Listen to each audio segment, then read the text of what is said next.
it's Ran and welcome back to my channel. Today I'm going to be showing you how to do these 3 awesome contortion poses. If you want to learn how to do a scale, a chin needle or a side scorpion, then this is the video for you. So let's get started.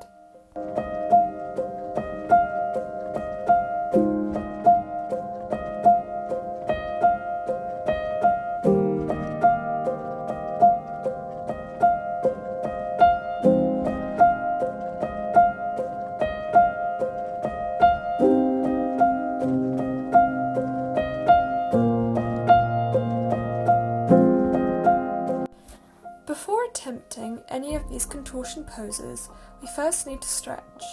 So I will leave a link in the description and in the iCards to my full body follow along stretch for beginners and for intermediates. The first pose I'm going to be showing you is a scale.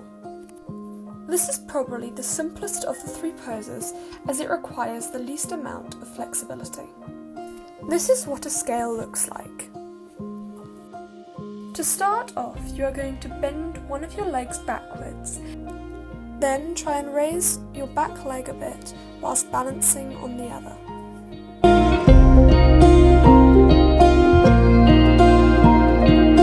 Also, you need to make sure that when you're doing this, the leg that's in the air has a pointed foot. Otherwise, your scale is going to look messy. And make sure that you're holding onto your ankle and not your leg. Keeping a hold of your ankle, try and straighten out your leg. To start off, you probably won't be able to straighten your leg fully, but the more you practice and the more flexibility you gain, the straighter you'll be able to get your leg. Once you're able to fully straighten out your leg, you can lean forward to try and go into a full split. You can attempt your scale on both legs.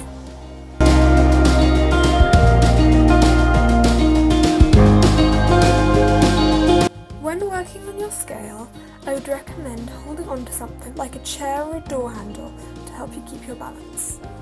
Once you feel comfortable holding your scale whilst holding onto something, then try and take your hand off whatever you're using for balance. I find it very helpful to bend my base leg to help with balance, and then once I'm comfortable with that, I try and straighten out my base leg. Once you've got the hang of your balance and you've got the flexibility, then you should have your scale.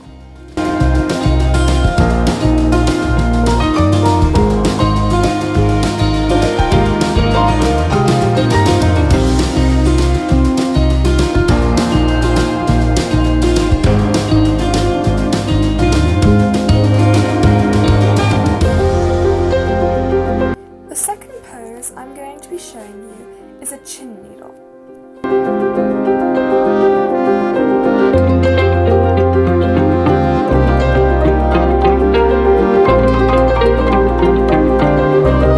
To do a chin needle, start the same way you would have for a scale, by grabbing onto your foot, and then try and lift up your leg a bit. But this time, instead of trying to straighten your leg, you're going to bend it and try and grab onto your foot with the opposite hand. Once you've got a hold of your foot with the opposite hand, take your first hand and try and grab onto your knee.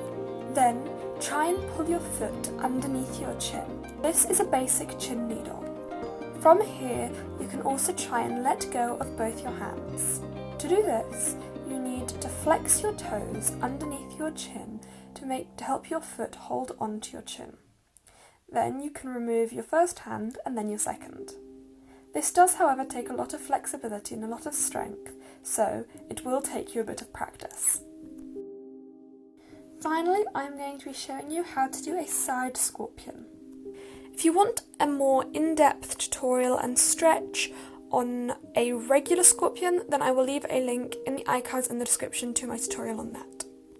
Yet again, we are going to be standing on one foot and grabbing onto the other with our hand. Then, yet again, lift your leg up a little bit. Then, like in the chin needle, you are going to reach over with your opposite hand, trying to grab onto your ankle. But this time, instead of trying to pull your foot underneath your chin, you are going to leave it next to your head.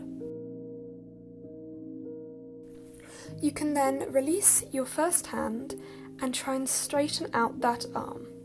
You do not want to get your arm too high, you want to try and keep it aligned with your knee. You can straighten out your leg as much or as little as you want and can, but I would recommend always trying to keep your arm aligned with the bend that's in your knee, simply because this keeps a more neat and tight shape. As for the scale, you can practice this while holding onto something. You can also do that with a chin needle. But the key thing with all three of these poses is just practice. But wait, we aren't done. Before you go, you need to do another stretch. Like I said at the beginning, you need to stretch beforehand, that is to warm up. But at the end, you also need to stretch, different stretches this time, simply to lengthen back out your spine and avoid having pain and aches later. For this, the best stretches I find are pike stretches, child's pose and rolls. And I will see you all in my next video. So don't forget to give this a like, subscribe to my channel, and if you want to watch another video, there will be one on the screen right here. So, see you next week. Bye!